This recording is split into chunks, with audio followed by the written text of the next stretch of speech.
Welcome to my channel. Early morning or late afternoon, what is the best time to have coffee? Who doesn't like a cup of steaming coffee to kickstart their day? Most of us have programmed ourselves to reach for a cup of coffee first thing in the morning.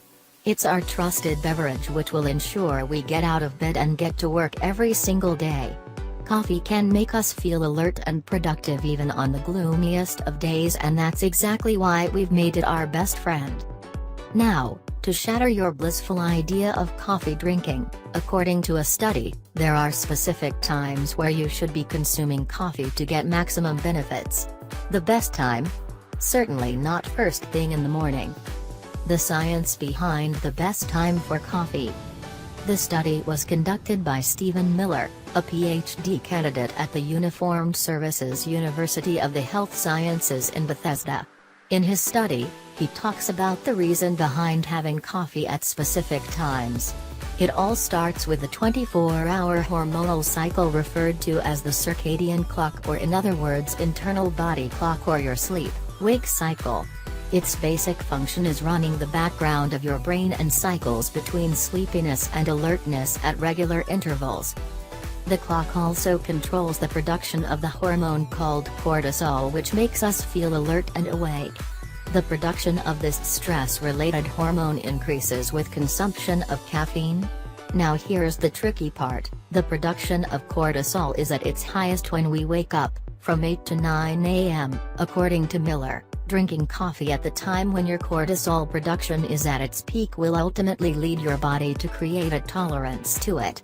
Basically, your cup of morning coffee would become less effective and would not do much to make you feel more awake, as your body is already approaching its peak in terms of alertness.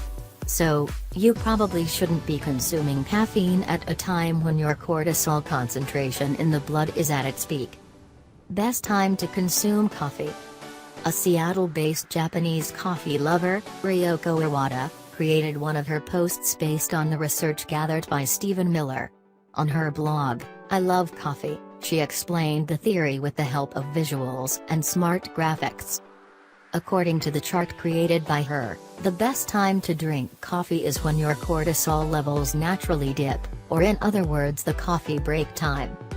Your cortisol levels are at their peak, 8 to 9 a.m., 12 to 1 p.m., 5:30 to 6:30 p.m. The appropriate coffee break time, 9:30 to 11:30 and 1:30 to 5 p.m. Even though every human body and every circadian clock is different, the best time to consume coffee is in the time periods mentioned above, where the level of cortisol dips in a majority of people. Drinking coffee at times of peak cortisol can increase your tolerance for caffeine, which in turn can lead to heightened cortisol levels, disturbing the circadian rhythms. So what about people who are early risers and start their day at about 5 a.m.?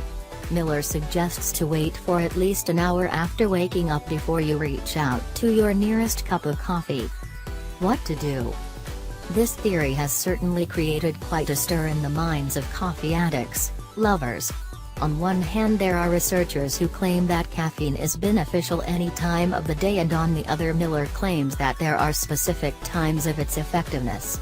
Most of the things make sense, including the traditional idea of a coffee break, or the fact that maybe having coffee first thing in the morning was a habit that got instilled in our daily routine over the years. So, do what you find best. If you would like to stick to your old routine, fair enough. If you would like to change your coffee routine to see a difference, that's good too. While you contemplate that, I'm going to grab my cup of coffee and think about it some more.